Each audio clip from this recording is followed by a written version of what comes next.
শাহজালাল বিজ্ঞান ও প্রযুক্তি বিশ্ববিদ্যালয়ের আন্দোলনরত বেগম সিরাজুন্নেসা চৌধুরী হলের ছাত্রীদের সব দাবি মেনে নেওয়া হয়েছে বলে জানিয়েছেন বিশ্ববিদ্যালয়ের উপাচার্য অধ্যাপক ফরিদ উদ্দিন আহমেদ। হলের ভারপ্রাপ্ত প্রভোস্ট পদে জুবাইদা খননকে দায়িত্ব দেওয়া হয়েছে বলে জানান তিনি।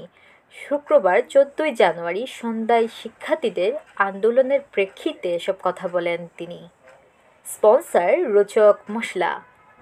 তিনি বলেন, শিক্ষার্থীদের সব দাবি মেনে নেওয়া হয়েছে, পর্যায়ক্রমে দ্রুত বাস্তবায়ন করা হবে। হল প্রভোস্ট করোনায় আক্রান্ত হয়ে ছুটিতে থাকায় সহকারী প্রভোস্ট জুবেদা খানকে ভারপ্রাপ্ত প্রভোস্ট হিসেবে দায়িত্ব দেওয়া হয়েছে। ছাত্রীরা যেন আমাদের কাছ থেকে পর্যাপ্ত সুযোগ সুবিধা পায়, আমরা প্রয়োজনীয় ব্যবস্থা নেব। স্পন্সর রোচক মশলা। তিনি বলেন, শিক্ষার্থীদের সব ধরনের ন্যায্য দাবি পূরণ করতে বিশ্ববিদ্যালয় প্রশাসন সবসময় বদ্ধপরিকর। আমরা তাদের সমস্যাসমূহ সমাধান করে সুযোগ সুবিধা প্রতিনিয়ত বৃদ্ধি করার চেষ্টায় আছি। শিক্ষার্থীদের সুবিধার্থে যা যা প্রয়োজন আমরা তা দিচ্ছি।